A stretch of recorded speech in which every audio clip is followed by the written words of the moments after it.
Well, good evening. I'm really honored to be here and honored to have been asked to moderate the panel discussion, which begins now. We have just heard some very provocative and I think fascinating comments from Professor Hellman, and I think it will really inform our panel discussion as well.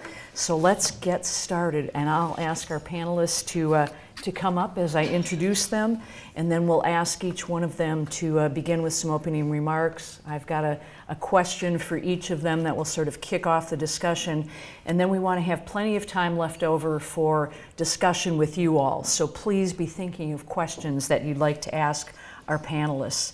I'd like to introduce first Tom Petrowski, who is, for over 12 years, Tom was the state economist for the state of Oregon, responsible for developing and disseminating the quarterly state economic and demographic forecasts, estimating general fund revenue for the state of Oregon. Not an easy job in the last couple of years, I can imagine. But now he's currently chair of the economics department at Portland State University and director of the Northwest Center for Applied Economic Research. Please welcome Tom to the stage.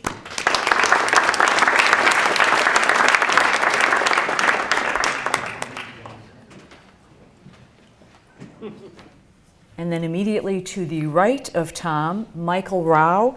Michael has 19 years of experience in the footwear industry, the last 14 with Nike. Currently, he is the director of the Global Supply Management for Footwear. Before this position, he was general manager of footwear, Korea and North China, global manufacturing operations director, Taiwan, and manufacturing director of Indonesia. So please welcome Michael.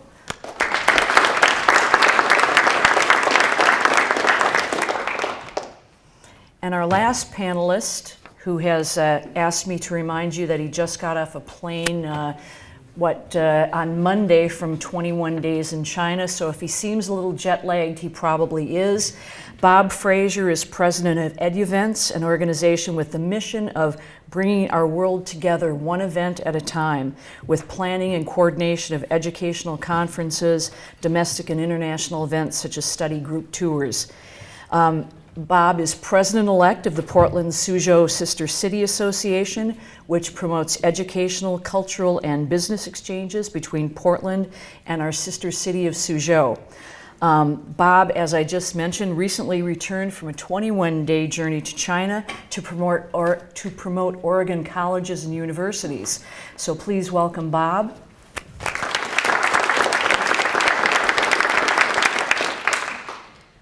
So I think we're going to kick it right off, gentlemen. Tom, I'm going to start with you. You have a real firsthand knowledge of Oregon's economy. Perhaps you can focus your remarks on the importance of Apec countries to Oregon, especially Malaysia, Cambodia, Vietnam, and Taiwan. And what would you say regarding Oregon's trade policy is being done to raise Oregon's competitive trade advantage? Well, Kate, now she asked me that. I would have been prepared. But actually, I do have a few slides that can help answer those questions. And so I'm going to be sitting here because we're tethered to our microphones, but I do have my slides in front of me, so I'll try to coordinate without being able to see what's up there.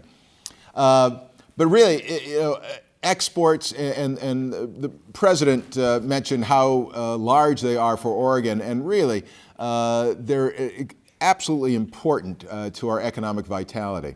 We've seen, even through this recession, that as we're trying to come out of it, the one piece that is actually sort of a brighter point is our exports for our state. So what I'll start with, because I think I have about 5-7 minutes, is, see if I can advance this. Yes. So here, I just wanted to give you a quick picture about exports. And the first graph on the left shows overall exports. And there's two items here. The bar graph shows the total exports. And the line takes out computer electronic products. Because computer electronic products is approximately 40 to 45% of our total export value. So if I stuck that in there, it would dwarf almost anything else. Plus, we wanted to show you that Just recently, they've been slowing up as we've come into 2011, but the non-computer and electronic product exports have actually picked up, as that line shows. So exports coming through here have done quite well, but the big gorilla out there is just slowing a little bit. But still, it's about where it was before the recession started. So we had this big bounce back happen, but now it's coming back down. The graph to the right is, you can see how the big gorilla there is the top line, the exports for Oregon exports on computer electronic products. And you can see how that's slowed down a little bit, but not too bad. It's still at a relatively high level, and then we have agricultural products. Some of the other ones are starting to come up. But if you squint your eyes a little bit at the graph and you kind of look at it, you can see from about 2005, it's really kind of an upward trend. And over time, too, if you added all these graphs up, just in a 10 years period of time, probably export values are more than double what they were. Now, here, what I've done is to tell you about some of the countries that we trade with, and this is a mishmash of countries here. The list actually has mostly Apec members like Canada, Mexico, Japan, South Korea, Taiwan, Russia, Hong Kong, China, and Australia. But the challenge that's hitting us right now is that if you take a look at 2011 compared to 2010, almost all of the economic growth is looking like it's slowing down across the world. And when countries' economic growth slows down, their wherewith, their ability to buy our exports also slows down. And we're seeing that a little bit in 2011 as we've come into the first half of the year.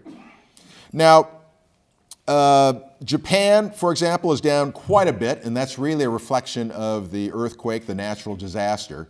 And then in 2012, the expectation is that it has this bounce back because it's going to be in a rebuilding phase. And that's going to sort of add to their economic growth. But overall, the picture is a slowing world that's out there. So, is number 2 missing? No, number 2 is not missing. It's just not on the chart. I meant missing from the chart. Yes. But number 2 is going to reappear in another chart.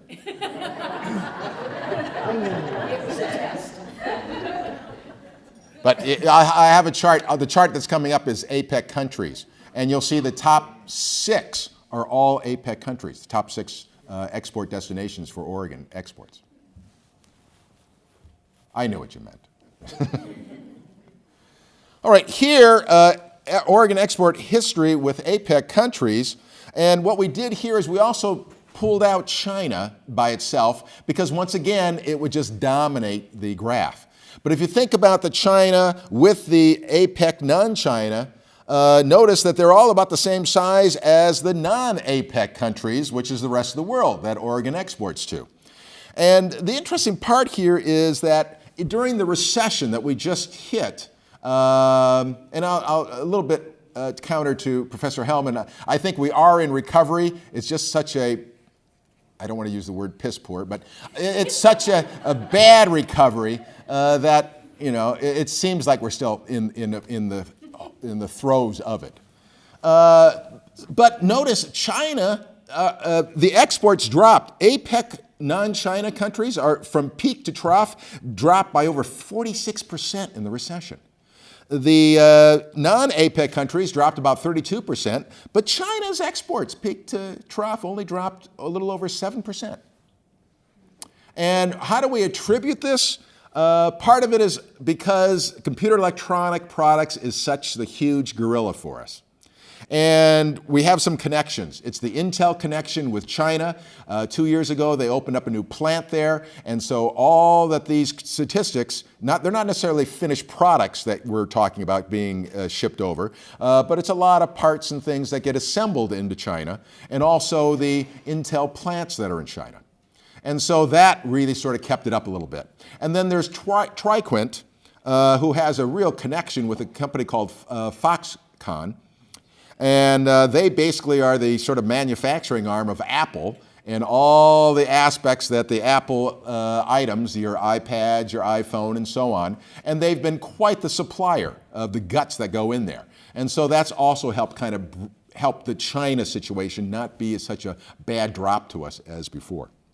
So let me quick go through. Here now is that chart showing all the APEC countries and where Oregon exports are for 2010. And take a look. The first 6, and these are the top 6 export destinations, are all APEC countries, and that's 68.5% of the total value of exports for Oregon. And altogether, the APEC countries sum up to 80%. So this aspect of the Pacific Rim, extremely important for our Oregon economy. Missing in the chart is number 7. Number 7 is Brazil, number 8 is Germany, and number 9 is Costa Rica. And the main reason Costa Rica is in there is, once again, sending components of electronics and computer electronics to them. But the situation here, to emphasize to you, is that the APEC countries are where the action is at for Oregon exports. I pulled out 4 countries that I was asked to kind of take a quick look at. And you can see, I think it's very interesting, especially with Malaysia there on the top. They are number 2 export destination in 2010, and 96% is computer electronic products. Not much other diversification there. And it really is your connections with, especially with Intel and a few of our other semiconductor people. Much more diversified is down in Vietnam, still computer electronic products, you can see the emphasis there, but chemicals, agricultural products are quite important. We have Taiwan, once again, computer electronic products, but agricultural products is also one of the things you tend to see towards the top. That and food and kindred products. Those are the processed foods that come out of Oregon, very important. And then Cambodia, fairly small export destination for Oregon, and food products are on the top. One I didn't have here is China, who's the $4 billion one. As you can see that Malaysia is 6 million. So you can see how huge China is just compared to the number 2 export destination. And once again, computer electronic products is quite large, but agricultural products, things like soybeans, are very big going out of Oregon to China. But lately, the big one that's come up just in 2011 is the export of logs. You go out to Astoria and you can see the port there. Boy, they're just going out the door. And actually, they're now, in terms of the forestry products, which wasn't even in the top 10, is now number 4 as the top export of Oregon that goes to China. Now, that's good and bad for us as an economy. When you have the doldrums in the housing market and people aren't using the logs, if somebody can use them and that helps that part of the industry, good. As the housing industry, and it will come back, we just don't know when, but it will come back. This aspect of logs could get quite expensive, and a supply problem could hit our mills here in Oregon. And I'm not too worried about that. The economy has a way of balancing things out as we go along. I'm very worried if China would all of a sudden decide that they want all our hops. I don't want the price of my beer to go up. Okay, and then the last question was efforts to promote trade. And even though I was state economist for 11 years, and a lot of people always assumed as state economists, I knew every CEO and every person that worked at every company and knew every policy and everything that happened in the state that had anything to do with economics. And unfortunately, I don't. And I know a little bit about the trade thing, but it wasn't exactly my expertise. So I don't think I've done this justice, really, as to the efforts that the state has undertaken. And then you have the local communities and so on. The sister country relationships that are throughout our state are very important. But the one I think is very important is to get over a hurdle is the first item is really trying to set up a food safety certification agreement. If we can do that, we have a foot in the door to an extremely large market that other places won't have the same advantage by having our products certified as safe. The governor and a group of legislators just returned from a 13-day trip over to Asia, a trade mission. Once again, I think this is this means something more over there than it almost would mean as if they would come over to the U.S. And so I think that's a good sign that we are doing these things. And then lastly, Business Oregon is our sort of Oregon Economic Development Department. One of the areas that they mention is the Oregon Manufacturing Workforce Strategy, really trying to help out what we call traded sector companies, really work in terms of their relationships overseas. And once again, I feel like I'm not doing justice to this agency. They do a lot more than this. And so I think I've taken up more than my 7 minutes, and so I will hand it off to my colleagues.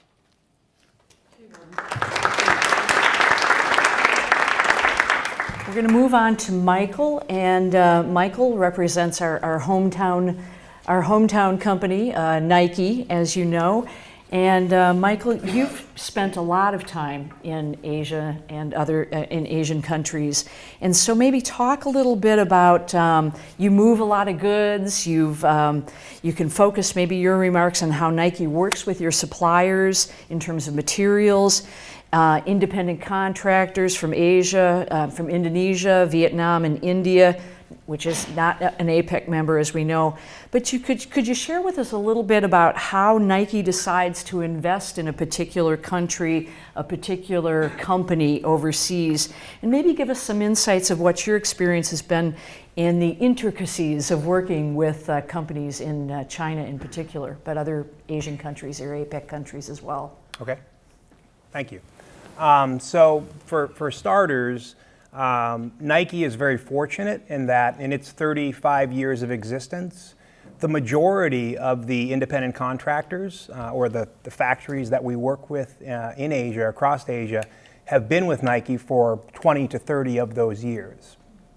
So the subcontractors, there's been a tremendous growth in the trust and transparency as we work very collaboratively with those factories. So we certainly do maintain liaison offices in each of those countries. And again, I'm representing more footwear here. Footwear is exclusive to about 4 countries, whereas apparel, we're in many, many more countries around the world. So our liaison offices that are located in those countries focus on aligning with strategies with our factories to ensure change management and things that are coming with industry through the years and through the decades are being adopted and for a level of consistency also across our source base. So those are some of the things that are done, with our contractors, and it's really done in the spirit of ultimately creating great product at the end. So as we work also with material vendors in the very same way, our independent contractors, while we will specify a material and the material vendor is brought on, then the relationship moves to the contractor, the independent contractor, working with those material vendors as well to ensure the materials meet the specifications for the great product. Second piece of that question was just around, in terms of where, or what are the criticalities in terms of where we would go in terms of a new country. So again, for footwear, unlike apparel, footwear, there is a lot of machinery involved. It is not easy to take and move a factory from one place or location to another. And so, whereas apparel, it's mainly sewing machines. Footwear, there are a lot of molds, there are a lot of heavy machinery, and so we tend to stay in the same locations. Now, in terms of investment, the criteria, certainly number one is infrastructure, right? We need, if we're moving into a country with an independent contractor, we want to ensure that we can scale. So the infrastructure, whether it's around material suppliers that are going to come to that country as well, whether it's around the roadways or the ports, the logistics piece of actually getting product and materials in and out of the country is very important. Obviously, the stability of the government is very, very important.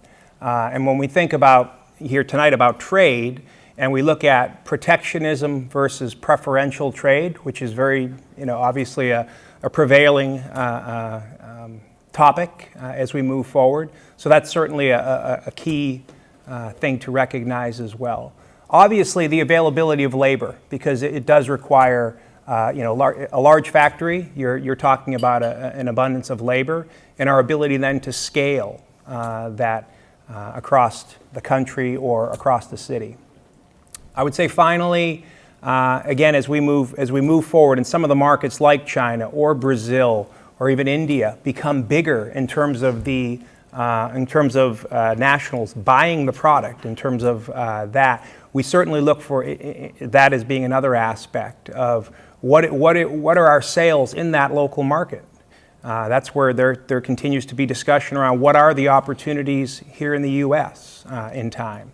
So obviously that's where we do, 40+% of our business is still here in the United States in terms of from a sales perspective. So that's another thing that we certainly look at. And I would say finally, again, having started by saying that the independent contractors have been with Nike for quite some time, these are also folks that are quite familiar with the countries that we're doing business in with them. So there are times when those contractors have already gone to another country, perhaps with another company that they do business with, and Nike may take that opportunity as well. So some of the learnings that are gained through that, we're always monitoring. So, thanks. All right. Thanks, Michael. And I want to again introduce Bob Fraser. And Bob was kind enough to step in at the last minute, so I really want to give our appreciation to him. We had a panelist who had to step out, and so our colleague Bonnie Starkey was able to secure Bob's assistance in this panel, which couldn't have come at a better moment, considering he has just returned from, as I said, a 21-day trip to China. And Bob, I wonder if you could talk a little bit, just having come back from this 21-day trip to China. Can you share maybe some of the insights you got or learned as you promoted Oregon colleges and universities? What do you think we need to be doing? What did you learn? And can you share some of that knowledge with us? Well, thank you. Yes, it's been very exciting for me to spend 3 weeks in China. It gave me an opportunity to promote Portland Community College and Portland State University, Concordia University, the 3 universities that are presently on our board of the Portland-Suzhou Sister City Association. I don't know if anybody realizes this, but presently we have, I'm going to pass the PowerPoint. I'm just going to speak extemporaneously. Yes. We actually have right now 125,000 students studying from China here in the United States. And that's quite an economic impact when you consider it. Oregon is very aggressive in terms of pursuing students from all over the world, as a matter of fact. We have a consortium of universities called Study Oregon. You might want to visit studyoregon.com. 25 universities belong to this consortium. It's not an association. There's no contact point to reach. But it is a consortium, and all of the universities and colleges are accredited. All of these universities and colleges have international student organizations that provide full services to students who are coming to the United States and to Oregon and to Portland to study. I had an opportunity before I left to meet with Jean-Darc Campbell, who's your director of international students here in Portland Community College, Agnes Hoffman at Portland State University, as well as the director of international programs at Concordia University. And they're all doing a wonderful job, not only providing services, but actually literally traveling the world to recruit students to our state. And so what are the benefits to this? Well, of course, there's the immediate impact, economic impact, right? If you're studying at Portland State University for 4 years, that's probably typically at full tuition.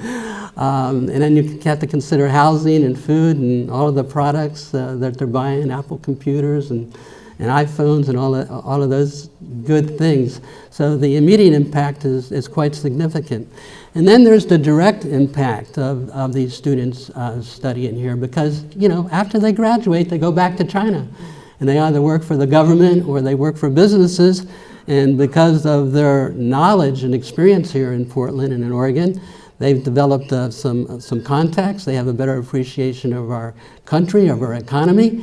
And what do you know? They're actually doing business with us. They're actually, either importing goods or exporting goods, or they're coming over here and making investments.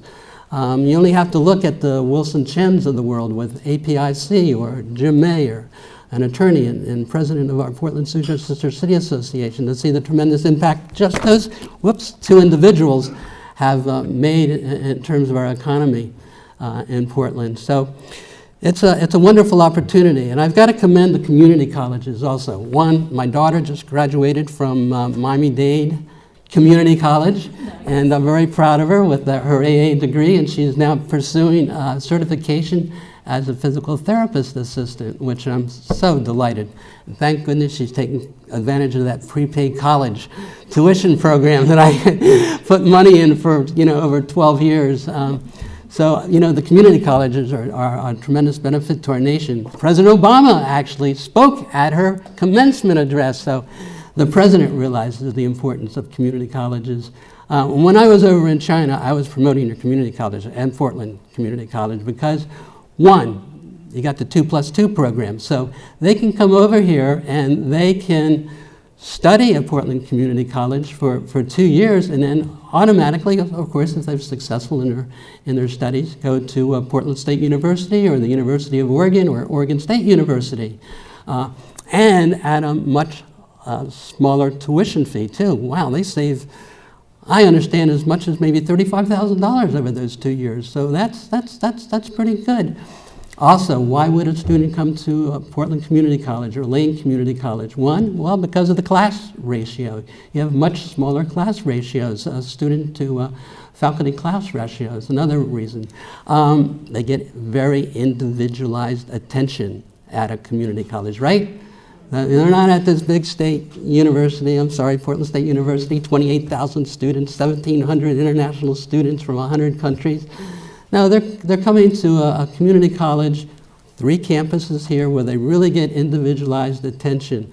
The student advisor goes through their entire program, talks to them about courses that they might be interested in taking, and those 2 years they actually have an opportunity to kind of get a feeling of where they want to go with their education. They may not be quite sure what they really want to study over those 4 years. So these 2 years might be an opportunity to do a little bit of exploration.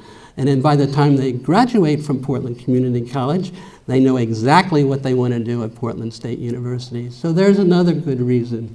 And then of course there's, our universities and colleges have tremendous extracurricular activities where perhaps they don't have those opportunities in China, where the education is much more structured and I don't know, it's perhaps a little bit more rote, and so they have to do this, they have to do that. Here they have an opportunity to, I think, learn how to think out of the box. I think that's another wonderful opportunity when they come here. And goodness knows also, your technical certification programs, right now in China, they cannot hire enough pilots. They cannot hire enough aviation technicians there. Because there just really aren't any very good schools there. Well, I shouldn't say very good schools, there just aren't enough schools there to prepare them for that field. I live in Norinco Station, Hillsborough. Every day on the bicycles, I see all these Asian, perhaps Chinese, that are bicycling from my mother's apartment complex up to the Hillsborough airport, and I know what they're doing. They're training on helicopters. Your community colleges have an opportunity to really provide some really good job skills, not just a degree, whether it's culinary arts or hospitality management. Goodness knows the Chinese are opening up, I don't know how many hotels per day there in China, many American brand hotels, as a matter of fact. So my hat's off to Portland Community College, the Lane Community Colleges, and I think there are 5 community colleges in the state of Oregon, because they're doing a tremendous job in facilitating the students from China. Thank you.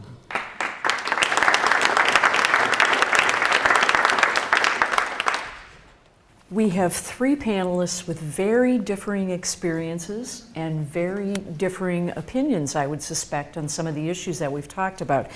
I was struck by something Dr. Hellman said, which was he saw APEC as a transitional institution and kind of a need for something to evolve out of there, to sort of take that vacuum of leadership you talked about. And I'm curious from your opinions in terms of what's going to benefit Oregon. Maybe you could all comment, and then I'm going to toss it out to all of you to ask some questions. Maybe this can kick off the Q&A section. Maybe talk a little bit about what you think the benefits of APEC are, maybe what some of the challenges are, and what is next for bridging the gaps between particularly the Pacific Northwest and Asian countries in terms of trade. Okay. I know it's a big question. It is.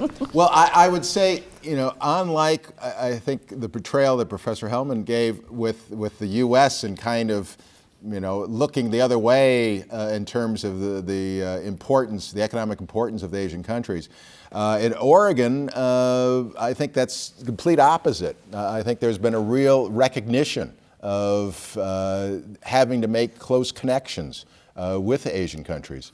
And it's going to continue to happen. And I think that's going to give us a step up on other places with the connections. And it very is true.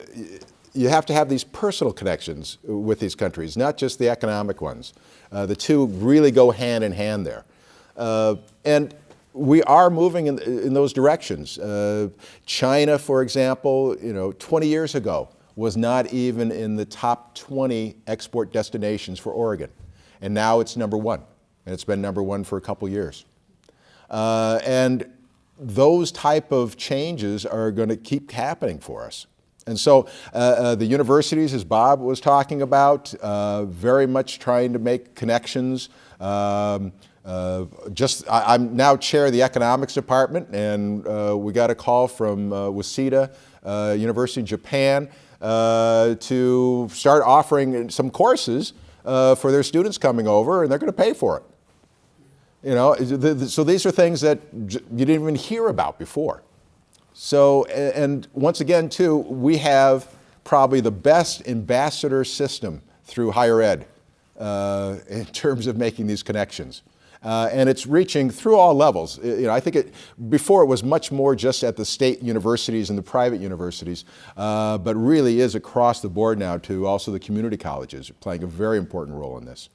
So I'm very hopeful. I think the connections are there. We're ahead of the game compared to a lot of other places.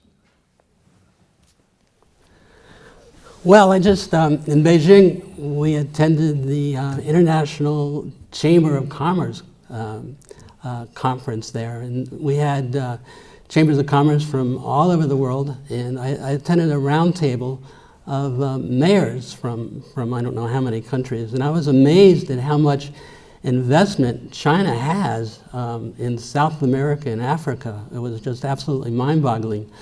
They are spending a lot of money and a lot of time in these countries investing. For example, Brazil, they started out exporting a lot of cars, electric cars, as a matter of fact, to Brazil, and the Brazilian government felt, well, I'm not quite sure we want to have this one-way trade experience with you. How about if you invested in a factory whereby you manufactured these cars and sold to us? So they came to an agreement, and now China is in the process of building a factory that will build cars for the Brazilian market. So it's quite interesting. There was only one city from the United States that participated in this conference, and that was Houston, Texas.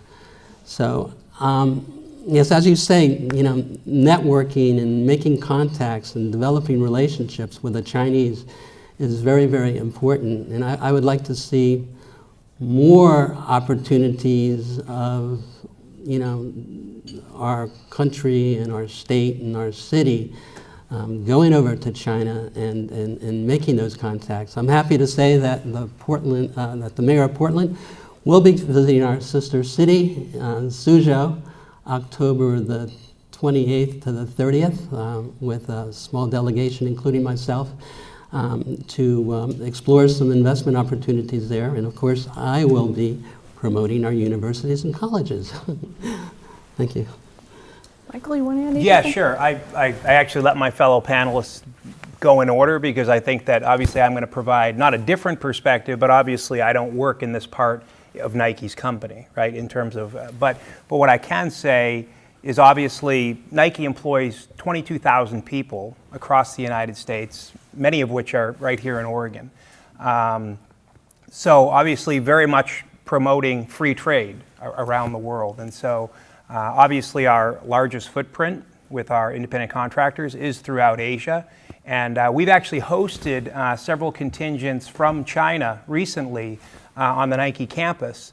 And that's mainly just to talk about, they've got a number of protectionism activities against some of the other countries shipping product to them around product safety and around product quality testing, which is very interesting because they actually pass all the quality tests anywhere else in the world. But it's a matter of, it's a layer of, is part of it just a cover for something else? So again, we're continuously offering the opportunities to host Chinese contingents and others back here on campus in order to break down some of those walls. Brazil obviously is a very big challenge that Nike has, as many other companies do as well, where they're trying to maintain their footwear industry in Brazil and really build up the walls so that no one can import footwear into their countries. And so we follow all of the guidelines to ensure that when we do ship product there, all the certificate of origins and things like that are met. A number of other companies don't that do business with Brazil, and that's a challenge. And so it'll be a matter of just seeing where that level of protectionism goes, because on the surface, very difficult legislation, but how closely are they monitoring it across the businesses? So again, Nike's looking to continue to lead the way on those types of efforts. So, Thank you. Well, Greg, let's start with Greg Rao. I've got a question on free trade that just came up. Greg, could I stop you? Maybe before you ask your question, you could give your name and what you do. Sure. I'm Greg Rapp. I teach business at the Sylvania campus. The question relates to free trade and connections between countries. And it's probably not surprising. There's a current free trade agreement that's stalled in Congress, free trade agreement between Colombia and South Korea. And I guess I'm wondering from you, Tom, and Michael, what impact would passage of that free trade agreement have on the state of Oregon? Would it be good for Oregon? And how would that affect Nike? I'm sorry, could you just repeat the question again? Sorry. The current free trade agreement with Colombia and South Korea. Right. It stalled in Congress right now. Okay. And I'm wondering if that is passed, what effect it would have on Nike and also on the state of Oregon. Okay, in some ways, I'm a die-in-the-wool economist, and die-in-the-wool economists always tote free trade. I believe in free trade that works best if the rules of the game are set up correctly for free trade. And what that means is that sometimes these free trade agreements will be clouded a little bit by, yes, we can free trade through this, but this particular product is hands off, and we'll protect that at home, and thus you can protect your hands off at home. And I think it then sort of defeats the real true process of free trade. So I'm feeling if these things go through, I think marginally it will be beneficial to Oregon. Part of it is, for example, in the Columbia area, there may be a little hit on the rose growing industry in Oregon because they are quite large producers of roses. So you have one part maybe hit a little bit here. On the other hand, in terms of food products, computer electronic products and things like that, I think would come out on top. So, and the same with the South Korea area for various products. So there's always in free trade, because of things that have been set up, there's going to be some winners and losers. But my feeling is on net, we would gain. Michael, did you want to add Yeah, anything? I don't see it having a very significant impact. South Korea, in terms of Nike, is where we have a small liaison office there, and we tend to do a lot of our high-end innovation development there, with the mass production and the contractors coming in the offshores from there, which would be China, Vietnam, and Indonesia. And while there might be a very small footprint of apparel product being made in Colombia, again, I don't think it will have a significant impact at all. Thank you. Jane? I'm Jane. I teach English at Cascade Campus, where we'll be tomorrow.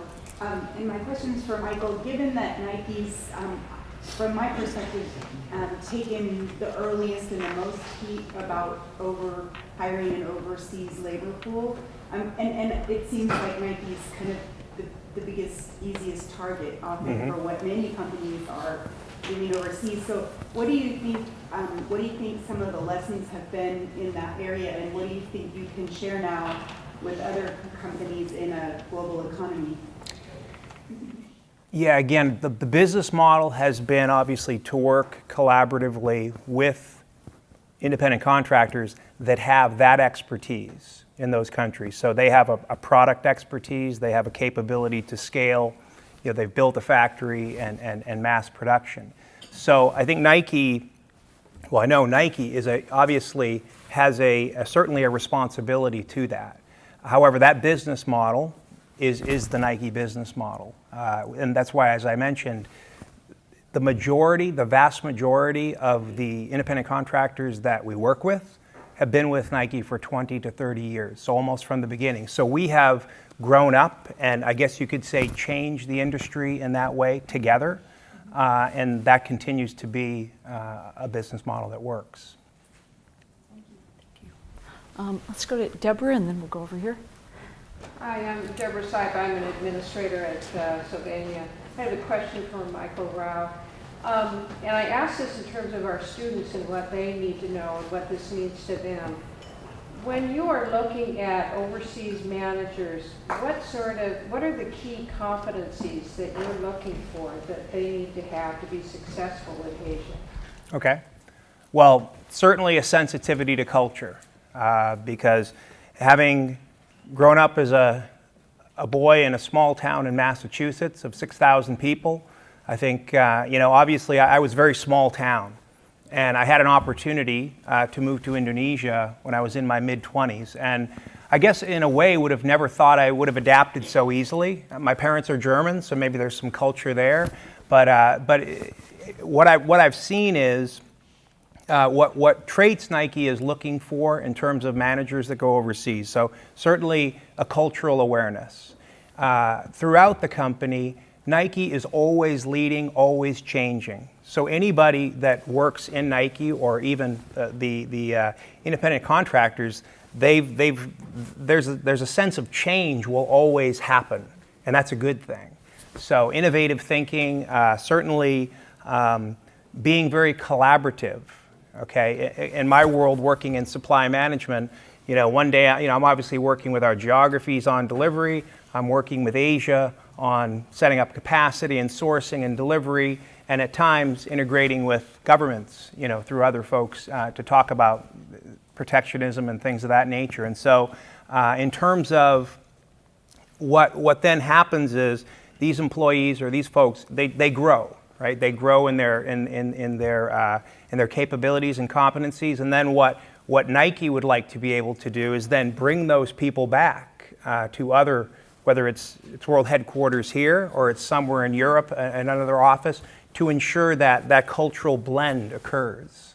That's happening quite a lot, because you don't want it to be where it's foreign what's going on over there. You want that to be very much integrated into. And so when I was in Korea as the general manager, one of the programs that we actually started was to take some of the Korean nationals that worked in the Nike office and give them an opportunity to work in China and give them an opportunity to work in the US. And so those exchange programs are happening all the time, which again makes it very global and very natural to accept cultures and to understand that we have a common interest.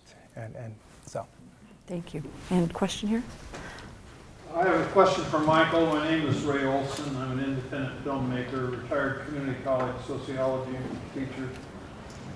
I heard Alvin So speak last month. He's a sociologist at Hong Kong University, used to be at the University of Hawaii. And he made one point that I hadn't heard of before, and I was wondering how it's affecting Nike. He said the government is starting to support the workers, the unions, and pushing for better working conditions and higher salaries. And you know, the Chinese government, and one of the sociologists at this panel also said that the communist government is the smartest communist government there ever has been, the Chinese communist government. So I was just wondering if you're feeling pressure and getting for unions to, or for workers, the government to increase their salaries, improve their working conditions, that kind of thing. Okay. Well, one thing I can say is that, again, in collaboration with the factories, Nike is always attempting to stay ahead of that curve in terms of the working conditions. And our factories, primarily in Vietnam, have been open for years to universities to travel there and visit a factory and walk through and see the experience and see how it's set up. So definitely staying ahead of the curve there. And then the other part of your question, excuse me? Well, the government. In terms of wages, my apologies. Support those workers in dealing with multinational corporations. Right. And so I would not necessarily say that we're feeling that. More so than, I mean, the turnover rates are certainly something that you monitor at your factories. These are very large factories. And so the turnover and the change there has not changed to any great degree. Wages certainly are going up. They're actually going up in all the countries that we mass produce footwear. So I think, well, I know that Nike's feeling is that it's not a matter of going somewhere else because there's cheaper labor, right? China, Vietnam, Indonesia, and now India have been the sources for footwear for quite a long time. Some of the independent contractors will migrate some of their factory or build an additional factory perhaps inland in China where there may be some opportunities, but we're not seeing a dramatic change in terms of our operations. Go ahead, Bob. You want to add something? Yeah, things are beginning to change in China right now. China is very worried about the U.S. economy. China is very worried about the European economy. China is very worried about their exports to these parts of the world. And so what they're starting to think about is turning inwards and looking at increasing the standard of living of their own citizens. I kept reading China Daily. I know this is a propaganda periodical, but they are now talking about limiting the export of their natural resources to the world and better utilizing these resources for internal manufacturing and consumption. So they're starting to think inwards. They're starting to think about increasing their own consumerism rather than increasing ours. So it's going to be kind of interesting what happens in the long run. I mean, some of these natural resources, I understand, are used for manufacturing such products as iPads and iPhones. So we may begin seeing increased pricing in some of the natural resources that are coming out of China. So this is a big worry to us. And then also when you think about the investments that China is making in Latin America and Africa, they're no fools. They know that there are a lot of natural resources in these parts of the world. And the interesting thing is, while we're, selling guns and planes to Taiwan and having wars here, there, and everywhere, they are not just, tapping into the natural resources of Africa, but they're also helping Africa. They're building infrastructure in Africa. They're building hospitals in Africa. They're building schools in Africa. It's quite incredible. It goes back to, what I was saying before, or commenting, is that, the Chinese have this vision, and they're able to do it. There's no conversation about whether we're going to do this or whether we're going to do that, whether we're going to send a satellite in space. you know, irregardless of the fact that, you know, half our population still is hungry. I mean, you know, when they decide to do something, by George, they do it. And so I think we've got a real challenge on our hands. We've got time maybe for one more question. Yeah. Yeah, Warren Banks, International Trade Advisor at Claim Center at SBDC. Bob, I've been affiliated with, in the past, with state government and International Trade Division. And I've talked to other states. And other states, when they go overseas, say, for example, you went representing educational systems.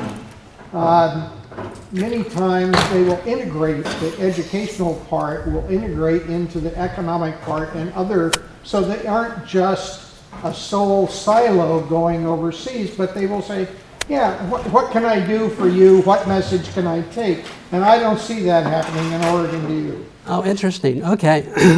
Well, as a matter of fact, the way I got involved in this, it's a long story, so I'm not going to tell the entire story, but I was invited by a friend from Business Oregon to possibly participate in this trip with the 16 legislatures from Oregon. And I looked at, because I'm involved with Portland-Suzhou Sister City Association, I'm somewhat passionate about educational exchange. And I was looking at the list of participants, and I didn't see anybody representing education. I said, oh my goodness. There was an opportunity for Portland Community College and Portland State University and Concordia and other universities to send their brochures over. Okay, well I said, well, you know, those brochures, what are they going to do? They're going to sit there in our trade booth in Xiamen, where we were attending an investors conference, and great, people are just going to pull them out of the rack? Okay, no, we needed a voice. So I said, okay, well maybe this is an opportunity, because I figured, yeah, okay, we export Intel chips and we export agricultural products, and yeah, those are great, great opportunities to help our bottom line, but what about education? My goodness, that has a tremendous impact on us, both in the short term and the long term. So I thought, maybe I'll go as a private citizen and represent education. So I started doing some investigation, and I started calling our board members, the Jean Dark Campbells and Agnes Hoffmans and Concordia, our Randolph Donahue with Concordia University, and getting their feedback and asking them, is this a crazy idea for me to go and represent education? I said, Bob, this would probably be a really good opportunity. So I did a little bit more research and came upon Study Oregon and the consortium. I said, oh my gosh, I actually have something to go over there and sell. And Sanan with Business Oregon put together a nice promotional piece on our 25 colleges, with all of the colleges listed on the promotion piece along with the URL. And I went over there and I became a voice. And so, you know, I was making presentations to high school students and to university students, teachers and administrators in many of the cities, and got a tremendous response. These kids, they start learning English from 5th grade. So you can imagine how well they speak English by the time they get to 12th grade. And many of these students are interested in coming to the United States and hopefully now to Oregon to pursue their studies. So you're absolutely right. So one last point, and then I think we should turn Portland into one big education center and brand it. I mean, think about it. I mean, Portland State University, right there in South Portland, I mean, right there in the heart, and in Portland Community College with your 3 campuses, and the wonderful programs that you have, you know, BAs, MAs, PhDs at Portland State University, the Research Center, their wonderful management, international the Masters of International Management program, Confucius Institute, okay? They have a tremendous Chinese language program. They have tremendous tie-ins with the business community, all sorts of internships with our government offices, as well as many of the businesses in Portland. So why don't we brand Portland as an educational learning center, and the next time we go over to China, we really give it a big push. Good point, Bob. Thank you. So we're going to tie up our remarks. I like that closure, actually, because one of the things that's always struck me about education is a business. As much as we feel passionate about it, and it's our avocation and our vocation, it's also a business. And I think keeping that in mind as we look at the future, we have a part to play in this discussion about Globalization, Apec, and the Pacific Northwest. Two things that really struck me that I'll leave you with. One was this idea of building connections and building relationships, not just across countries, but with individuals, with groups. And I think, how do we educate people that that is important to do, that we all have a responsibility to do that, to be innovators, to be change agents, to be culturally aware, is all something that I think we all need to take on as a challenge, both for ourselves and those of us that are educators to take it on. And how do we communicate that in our classrooms and throughout our institutions? And then the other thing that will stick with me is Vladimir Putin and Sarah Palin debating. And with that, I'd like to thank our panelists one more time, and thank you so much for coming.